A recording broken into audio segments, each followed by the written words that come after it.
Good evening, planet Earth. My name is Troy Bernier, and this is the Miami International Science Fiction Film Festival. And today we're going to be having a discussion about a very, very beautiful, beautiful film with a twist. That's correct, man. Claro, claro. The Perfect Date. Please don't ask me to pronounce that one in Spanish, but we'll try to get that before the end of the show. The Perfect Date, made by Roberto Campos, coming to us all the way from Mexico. And this perfectly well crafted short, is in Misifi this season, and it will be screening on Saturday afternoon. We highly encourage you. Just a little bit of a synopsis here. In a bleak dystopian future, Elena, a kind of synthetic woman, sounds familiar? Decides to accompany Javier with a withdrawn office worker inside a small Mexico City restaurant. And almost by chance, both believe they found an ideal companion. She feels this, causing Javier an urgency to invite Elena back to his house to continue the evening together. But before leaving, Elena reveals to Javier that she's a synthetic, unleashing a night that goes from being a perfect date to being like all other nights of this future, revealing the worst side of humanity through Javier. But surprisingly, the best as creators through Elena. Is a dark chapter, folks. It's a dark chapter. And this sci fi thriller is one not to miss. So, with all else ado, let's bring on board Mr. Campos. Greetings, greetings. Buenas tardes, buenas noches, Mr. Roberto Campos. How are you today? I'm very good, Troy. Thank you. Thank you so much for having me. How are you? I'm doing well, doing well. Thank you, thank you. So, oh, there's a real cool sound in the background. What is that? Oh, it was a motorcycle. I'm sorry. Apologies. No, no, no. I'm hearing like a thing going ting ling ling ling ling ling ling ting ling ling ling. It's really cool. No, but it's good. No, let's keep it going. It sounds good. It's a great effect. It's a great effect. So it's wonderful again seeing you. We last saw each other in Maryland, in Baltimore, Yes. and it was wonderful meeting you there. And now here you are coming to Miami.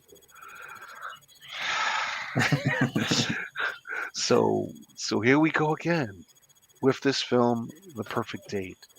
And I have to ask you to tell the whole world what in the world happened that influenced you to make this film. Well, it was a myriad of things. Really. This is my first professional quote unquote short film. I've done many short films at home, very indie styled, YouTube oriented short films. Yes, But this is yes, my first professional short film thinking as a filmmaker and thinking as a writer, director, producer. And I always knew I wanted to do it about robots. I'm a huge fan of everything that has, be it literature, film, TV series, whatever. right. Um, I'm a big fan of Isaac Asimov and all his robot stories. And I knew I wanted to do it about robots. I just didn't know what to do it about, and I really Right. wanted to center myself in a social issue that at least represent something close to home, nothing over Yes, the top, and something that could be doable also budget wise. yes. So I was very moved by here in Mexico City. It's a very big thing each March 8th on International Women's Day. Hmm. There's several demonstrations every day. There's protests and there's it's a day of reflection, particularly for Wow. in the whole country because we have a very serious gender issue here in Mexico. Women are Really? every Can day. Yes. you're gonna have to lighten us a little bit about that because do realize in the United States, North Side, we definitely don't hear what goes on in Mexico. Yeah. Tell you right now, we do not. We don't know what goes on in all the different cities. We don't know what goes on, in some of the border cities. We don't hear the day to day in Mexico. So I think it would be valuable if you expound a bit on what's going on with that. Yeah. No. And yeah. Thanks. So yeah, I mean, unfortunately, we have a very serious something that even our government has refused to to Oh, acknowledge. really? Uh, Uh-huh. it's a very serious issue. I think almost every day, almost three women are either killed or go missing in the whole country, and it's an alarming rate that just I think it got worse. I think shortly before and after COVID. I can't remember if it was before or after COVID. Yeah. Yeah. And it got worse every single year. So every March 8th, there's particularly here in the city, which that's where the most we get most the most media attention, right? Sure. Sure. There's demonstrations downtown. There's protests, all in the name of for the government to finally do something, and particularly every citizen in the country to acknowledge that there's a serious gender issue going on. Right. There's a lot of violence going on against women. So, and that that with that background in mind, I knew I could not talk about that serious issue for Right. several reasons, and because I mean reality is cruel enough for me to even talk to portray another version of that reality on screen. So I'm like, well, I think I can have a bit of fun in a serious way, not necessarily in a cruel way, Yeah. through science fiction, right? And what I can talk about is maybe not women's issues, but I can talk about what synthetics will be treated like, in the future, in the future where Sure. our way of thinking has not changed, but it's only gotten worse as a country. So how does that translate to a synthetic woman who works as a nanny in this future? And that's where the stories came, from. That's where the story came from, and Yeah. I can that's tell you, yeah. I can tell you, Roberto, that we actually have a couple films that fall into this same category this season, where these androids, these synthetics, are caretakers in some form or another. Where and in all reality, that's probably one of the first ways that they're going to be introduced. Yeah. They're already our chauffeurs, right, for the cars who drive themselves. It's Yeah. just not a mannequin style or humanoid style body. The car, it's integrated in the car system. Yeah. But as far as someone that's going to watch, someone that will watch your parents, your grandparents, something like that, to help them stay on top of their medication, to help them get it in and around the house so they don't fall, because that's one of the major issues with seniors in the home, or having children that are too young to go to primary school but old enough to be cared for by somebody else, like a nanny. Yeah. Okay, so those are it's realistic, because we've got these things walking around now. If you have enough money, if you have $250,000, you can get one. Yeah. That's where we are right now. $250,000. This thing is walking around now. You can have it walking around your house right now, talking, interacting with it, and it doing X, Y, Z to you. And what comes out of this is that there are people who are not going to use them just as caretakers, but Yeah. they're going to use them.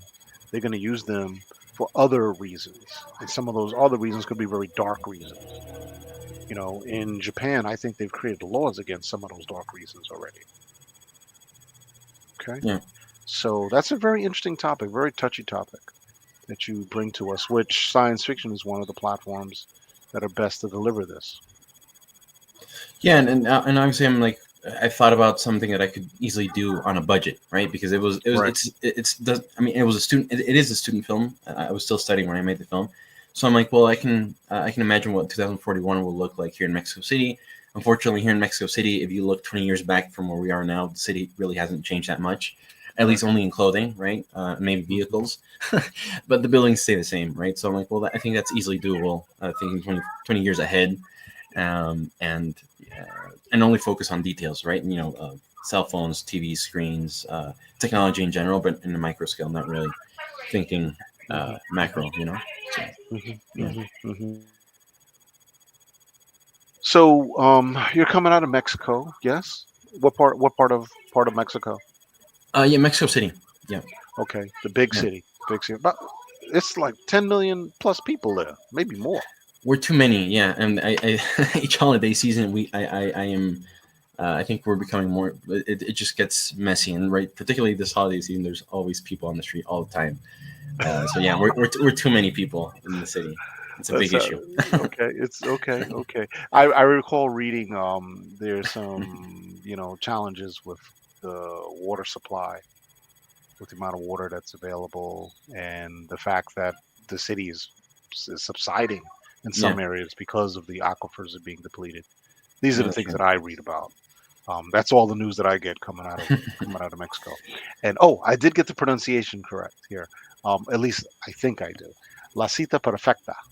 That's right. Yeah, yeah, yeah. You Cita got it. Yeah. perfecta. Sí, Yes. otro idioma. Otro nombre para película. Yeah. Yes. Very good. Very good. Awesome. So can you chat a little bit about the casting of the film? Yes. So it was a funny process because I really hadn't done any official casting again. It was my first film, professional short film. We did our casting through Facebook. I Up until I went to Baltimore, I realized that there's so many tools out there that I just did not get my hands on Yeah. because of lack of experience, clearly. Yeah. But yeah, we did everything through Facebook. We sent castings. We sent these images going like, "Hey, we're looking for people interested in a science fiction short film." Our Yeah. lead, Renee Venenzi, she's a French Mexican actress who's done. She's actually done. I think she's a bit more experienced than anyone on the team. Really, she's been on Mhm. the Fear the Walking Dead and a few other. That's right. She's been Yes. yeah, she's been in the Elena TV series from Netflix. She's done several things actually. And she's great.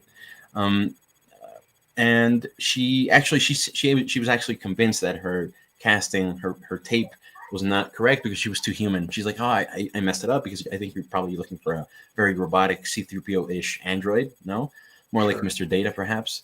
Sure. Um, but I'm like, well, you nailed it because that's exactly what we were looking for. Someone who has nuance and who has, who's hiding something behind uh, those great eyes of hers, So when she sent her tape, we're like, okay, you're in, you got it, right? Because you understood the task, you read the screenplay, and you read beyond what was on the page. So Mhm. she was great, and Rodrigo Holguin, who's our co-protagonist antagonist of the film, Right. he actually does a bit more theater than film, and this Mhm. was I think this is one of those. He's done very few short films. He's done more theater than film, Mhm. but he Mhm. was great. We loved him from the very get go because he has a very he read during his tape. He read Javier, the antagonist of the film. Yeah. He read him as a man child basically, and that's exactly what we were looking for, right? And he understood that he didn't judge his character immediately. That's something we went back and forth with. He didn't judge his character. He tried to understand them through the lens of someone who's misogynistic, violent, etc., Right. but without putting those labels on him, right? So Right. it was a very interesting process, and also as a director, I grew a lot with these guys because they taught me so many things, and it was a very collective educational experience amongst Mhm. all Mhm. three of us. Mhm. So Mhm. yeah, it was great. Yeah. What's going on here with this slide on her arm? So right, that's Elena's tattoo. Her ID as a synthetic in the film, her specific number, which is here, placed in my cap here. Um, Wow. Wow. that's her ID. In this future, synthetics, they're the only way you can distinguish them aside from their interior blue blood. It's they're in their forearm they have certain symbols, right? In this case, it was very and it was thanks to my sister specifically. A lot of in this film is thanks to my sister because she oriented me, in several ways. Right. But I thought that adding a number, historically, it's very. I think we can all agree that adding a number or adding something to someone's skin is just it's a good push into the door to understand what this sort of future's like, right? And what Yeah. hierarchy in our society these people, well, they clearly are not considered people for the simple fact that for the fact that they have numbers instead of actual names, right? In this Very case, much Elena, like the Blade Runner universe. exactly, right? Yeah. And historically, well, there's so many references. Unfortunately, that were humans have been you know placed with numbers instead of names, and they've been Mhm. stripped of names or any personality in that sense. And adding to that, we added in the production design and makeup department, we added the Right. feminine symbol to represent Elena, because also in this future, a very binary future, if you will, they only perceive two genders, right? They only see Mhm. either you have synthetic women or synthetic men. There's nothing in between, right? So that's why she has her feminine symbol on top of her number, right? And yeah, so that's I much like Blade Runner and many other films. I think that's one of the symbols of the film. It's Yeah. important to know that. Well, she could at the end of the movie, and I hope folks you watch it if you go to Miami or whenever you get the chance to see it anywhere. Hmm. That's that's part of her arc, so that she Sure. understands that she's not meant to be what she was designed to do. She can be whomever she wants, basically, right? Um, so yeah, Yeah, that's kind of what they figure out. yeah, Wow. Can we take a look at the trailer? yeah. Please.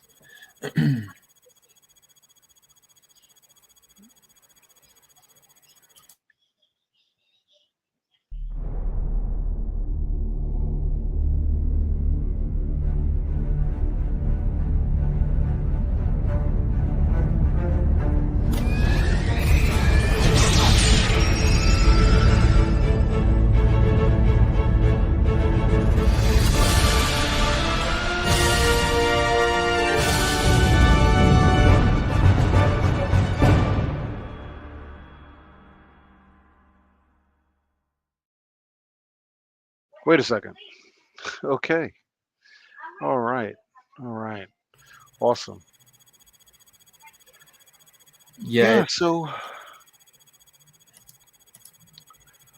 all right. So what has the film been doing with other festivals right now? well, oddly enough, and I keep saying oddly enough, even when having so many laurels attached to the film, oddly enough, the film, in the first few months and even in the first year, it really didn't get any attention. Fortunately, Hmm. it's been getting more attention because we've been adding laurels to it, and people have been attracted to the fact that okay, maybe it's a student film, but maybe it's worth watching. Maybe it's a Hmm. bit long for it to be a short film, but I guess it's worth watching. And also, it's Mexican and science fiction. We really don't have the best. We really don't have any good references as a country of this is great Mexican science fiction. So there's always that reluctance to see any Mexican science fiction, right? Yeah. Well, if you allow me to, the length. Someone who doesn't understand that, okay, doesn't understand the length of a science fiction short.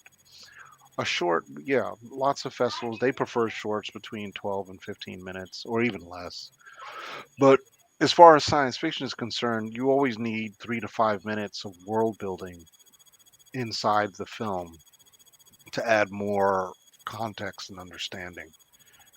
So for folks to say that, oh, it's too long as a short, they really are stuck in a old model that doesn't allow for anything truly creative, that goes beyond the general artistic vibe.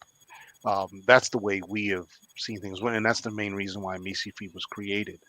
One of the main reasons, because in our experience, a lot of our films that we were made and sent to festivals, people would say, "Yeah, it's too long of a short. It's 20 minutes is way too long for a short."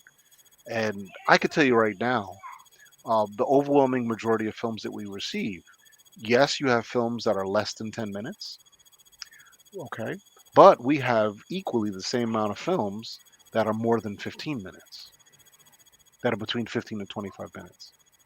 Very much so. Very, very much so. And you'll see that this season. Yeah, Um, and that's once again because they there's just a lot that they're telling.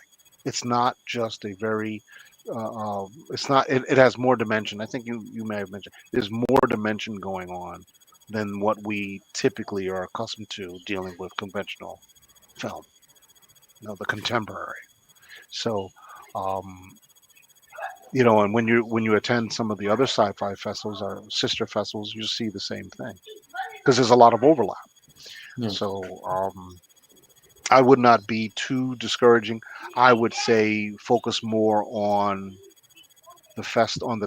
or what that festival plays, right? Because that's what they're going to always play. They're going to yeah, play what they always play. Because you're talking about a small group of programmers. and nobody there likes science fiction or nobody watches science fiction, they're not going to pick science fiction. Right. So keep that in mind. I know they're not a whole lot, but uh, I might. I don't know if there's enough time right now, but when you come, remind me to connect you with Hugo. Hugo in his film. His film Yeah, was we talked in about, the yeah. equivalent. Yeah, he was in the equivalent of the Oscars that take place in Mexico. That Yeah, film was a finalist or nominated or something like that. yeah, it was nominated, and I think I can't remember. I think it won Best Visual Effects that year. Yeah, they're the equivalent of the Oscars here in Mexico. They're called Yeah, the Arieles, the the Ariela. Ariels. Yeah, Yes, but yes, yeah, no, his work is great. yeah, Hugo Felix, yeah. yep. No, but yeah, I mean, fortunately, we've been slowly getting there. We've accumulated several laurels. I think we have like around 11 or 12, including Missy Fees. And I mean, for a student short film that really wasn't meant to be such a big deal, it's a pretty big accomplishment. And Oh, we've no. been fortunate enough to be winning some of Yeah, those yeah. selections, and and there's this one festival here in Mexico City, at least well, in the country in general, in Mexico, that's relatively big on everything that's horror, science fiction, and fantasy related. And we Hmm. were selected this year for that festival, so that's a good sign that the people in our community, in our science fiction community, really enjoyed the film. So I'm like, Sure, okay, well, we didn't do that terrible. sure, sure, No, sure. but I mean, all things considered, we did pretty good, and I think we Yeah, closed off 2024 in a great way. yeah. So what's next for you? So right now, I can't tell if you can see it. I actually have my Oh, T-shirt oh, on for my next film. oh. Right now, I'm about to finish post on Being Human on Ser Humano. It's it's a sort of continuation of The Perfect Date, and sort of because it's not strictly a sequel, Mm-hmm. but it's in the same universe, right? And we talk about Okay, synthetics. okay. But we went overboard in this case. Instead of it being in Mexico City in a restaurant, it's on Mars, in a war zone on Mars, 10 years after the events of The Perfect Date. And we also talk about a synthetic, but this synthetic is unfortunately at the edge of he's at this point in his life where he wants to take his own life because he can't stand living the horrors of a war that's not even his, right? He's fighting for the humans, as most synthetics do in this dystopian future.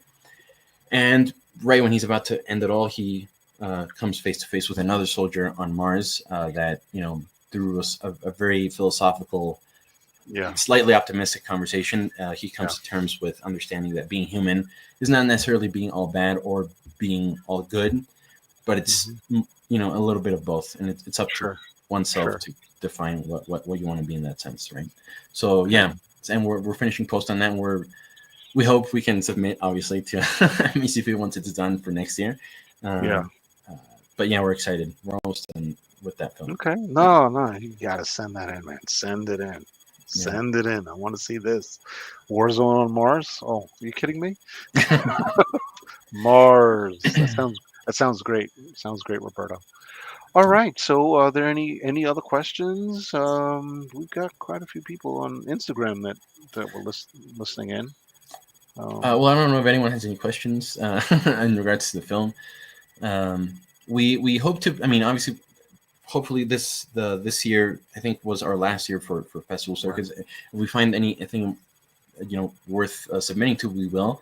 But we hope that we can release it on publicly, Sure. to everyone, so everyone can see it. Sure.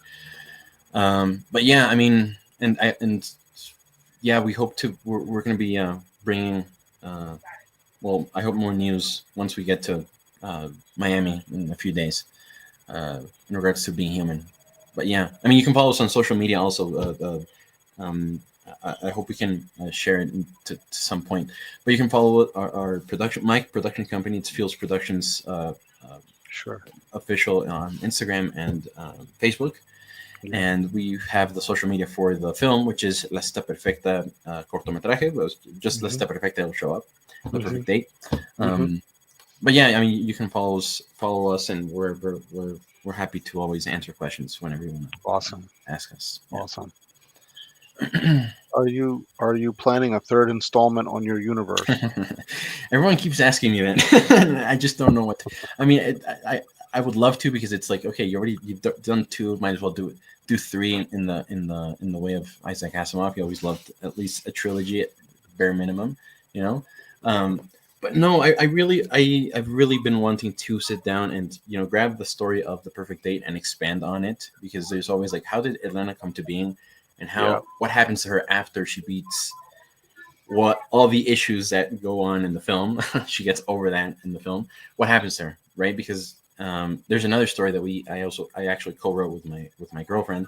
uh, There's a story there about how she meets a human being and how she falls in love with a human being. wow. So, Okay, and there's a story there. I'm like, well, might as well just do a feature length, right? I mean, I already I have all this thread of story. Might as well make a feature. So sure.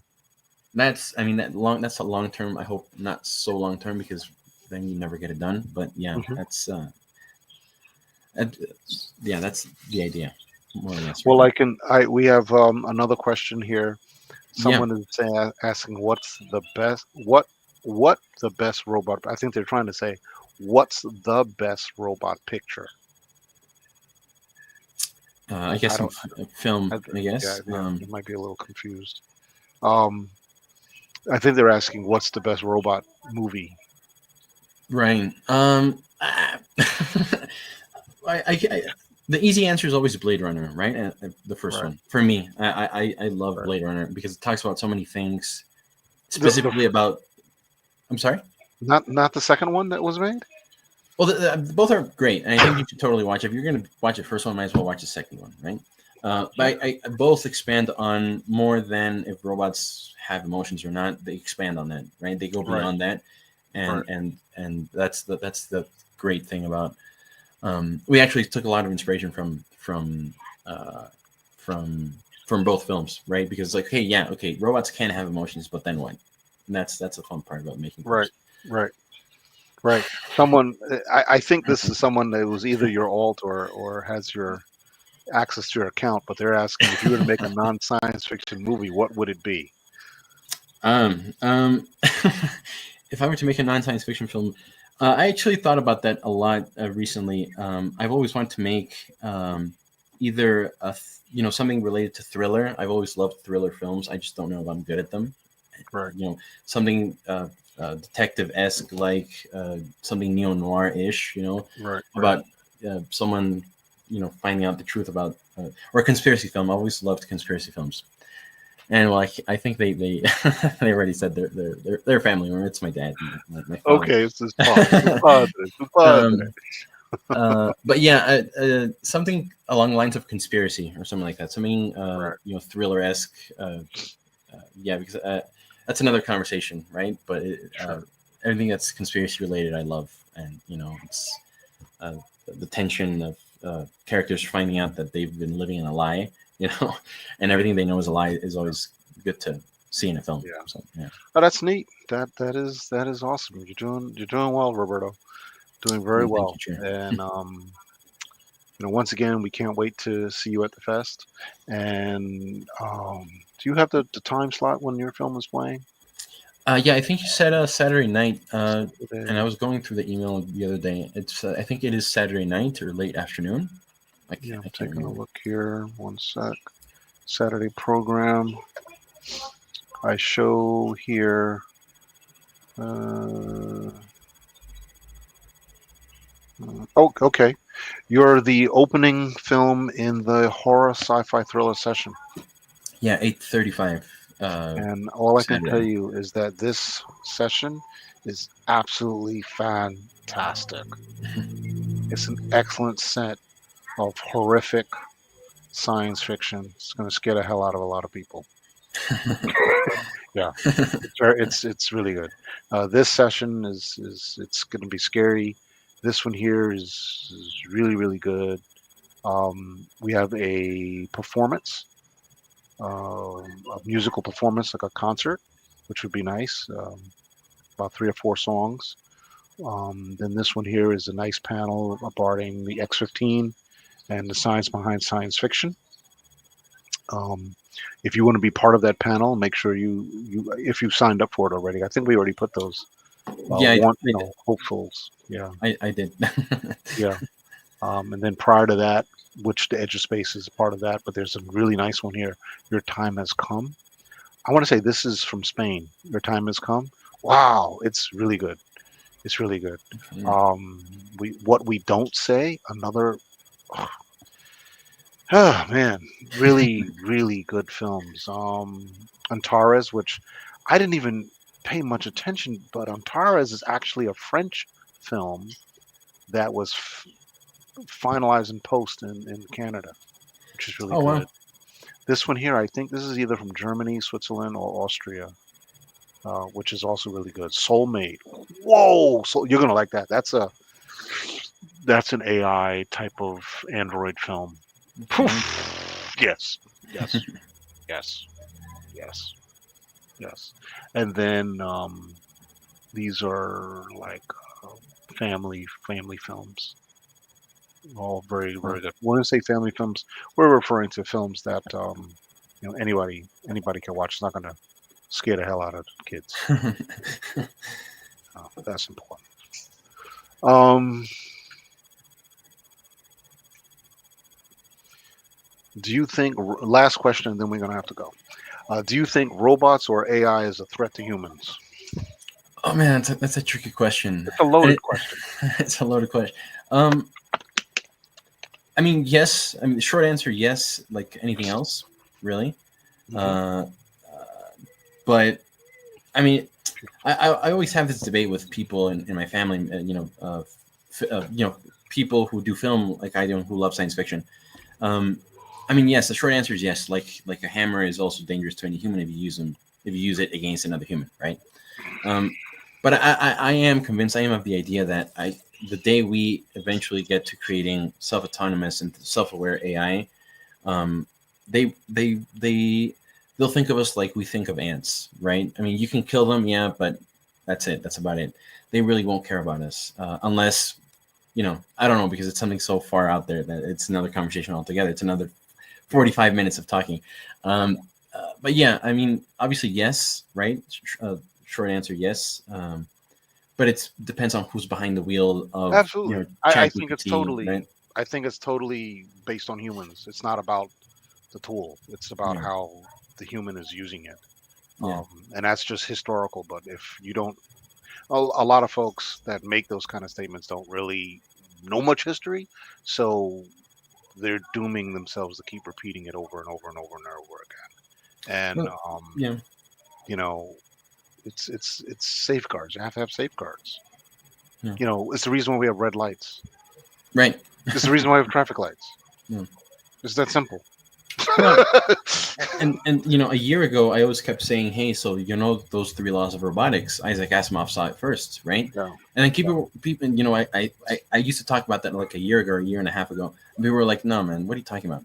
And just a few months ago, like several, just recently, people have been asking and demanding legislation behind ChatGPT and behind. Right. I'm like, well, we're getting to that point where the three laws of robotics are going to end up shaping themselves on their own. And this guy saw it like 80 years ago, 70 years ago, right? So yeah, it's I think now more than ever we need to more than ask questions of what if is to understand that this has already happened before, either historically or in literature, because a lot of people who have their heads screwed on straight have actually talked about this before, and it's It's all on, essential. and it's on YouTube. Yeah. You just pull it up. It's like, oh my goodness, that thing is old. I didn't know Yeah. YouTube was that old.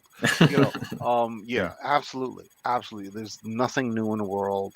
It's happened all before in one form, in one way or another. It's happened, Yeah. and the human behavior has happened before. Yeah. And if we guide ourselves to understand these things, we go beyond the repetitious stuff that I can imagine aliens from another world are like, what's wrong with these people? They know they should know what to do. Yeah. And they're busy checking off the list, the checkbox. Do we eliminate this planet because it's going to be a problem in the local group, or are we going to bring them into a civilized federation, whatever? So very interesting. But Roberto, thank you so much for coming. No, thank you so much for the invitation. Thank you for both the invitation, the festival, and the interview. Thank you so much, Trey. Yes. And we look forward to seeing you again when the next set of panel requests out for the panels for the virtual fest. It'd be great for you to participate in that as well. Yeah, I'd be delighted. Yeah, thank you so much. Yeah. All right. Have a good day. And thank you everyone who tuned in to see the interview.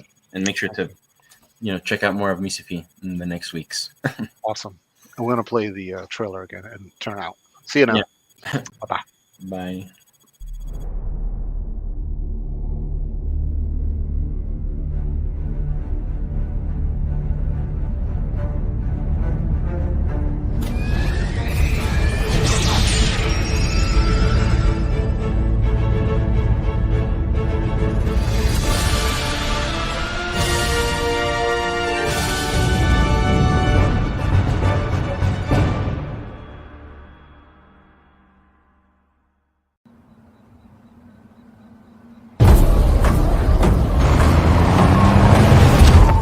The old ways are dying.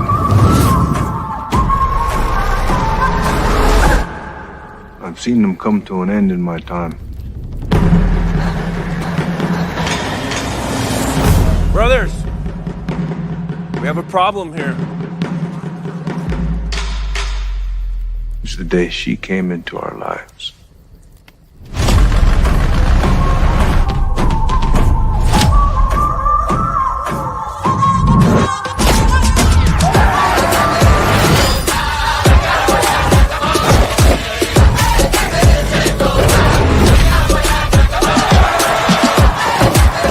Hear me. You cannot be afraid of a woman. Or can some of us be?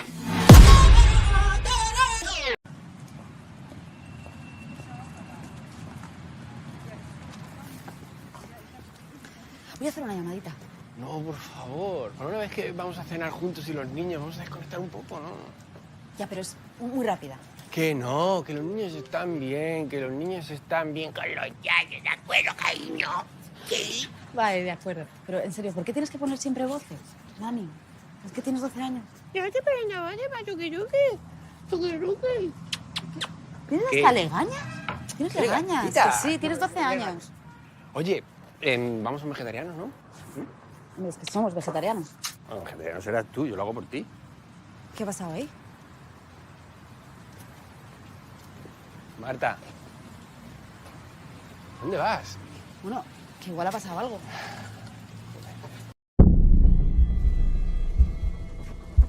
I feel like there's a chance I'm dreaming this. Alex, I need to show you something. What's in the shed? Something's not right. Why doesn't he feel the way he felt? You will help us finish this.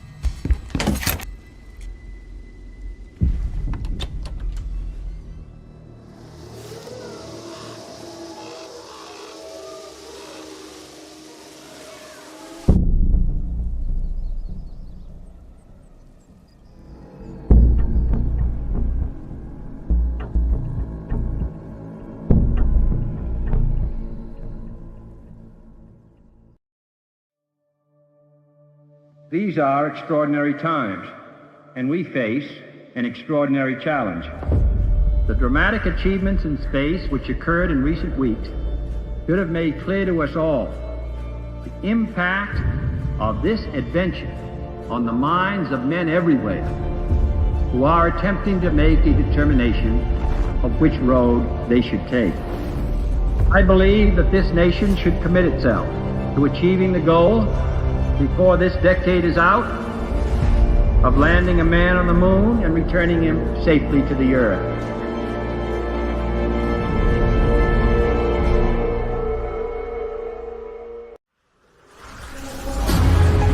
Hi, can I help you? This is Mr. Saul Repnin. He's a historian, 20th century. I just need an escape. What planet are you looking to go to? One that humans haven't visited yet. There are plenty of yellow dwarf planets with Earth-like conditions. You could drop me off? Yeah. Our trip's getting really romantic now.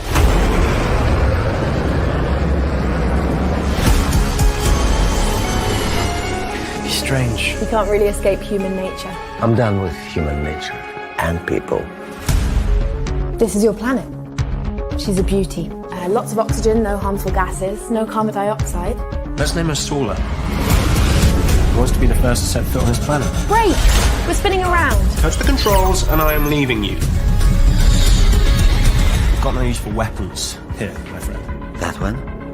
Stay away from this one. Welcome to Saula.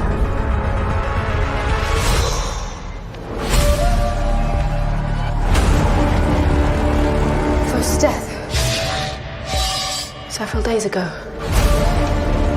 We should conduct a search. There could be survivors. I don't understand. Where are the search parties? Look for our machines. It's teleportation.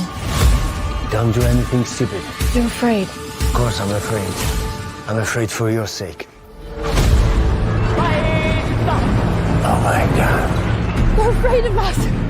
I'm amazed. You didn't even try to understand what's going on. There must be a village nearby. We'll find someone we can talk to. See how well we understand each other? We come in peace. Saul! All we know now is that people need help. How many people are in the shacks? Criminals. What are the criminals doing here? Talk! Criminals make the machines move. Why don't the criminals run? The smart ones don't run, because they all want to live. We're here to help them survive. We're here now, okay? You can't teach freedom. I came to you because I wanted to escape. I still have bullets. I'm going. Who made the machines? Since then, one smoke gives birth to the machines, another one swallows them. And thus shall be forever. You won't understand. I can't stand anything eternal. That's when the real fight begins.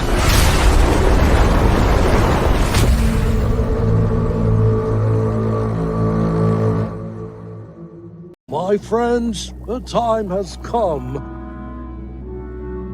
to create the clouds that will hold our life-sustaining rain. The homies are nothing like their human ancestors. They understand that all life is interdependent.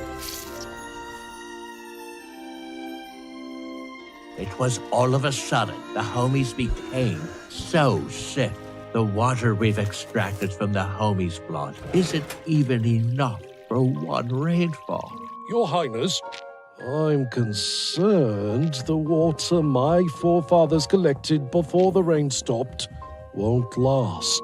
There isn't one drop of water in the groundhog cistern. And now, with the homies being ill, we must figure out quickly what's wrong with the homies, or we all die. Alma is the best healer in the land. Alma, please hurry. We need you.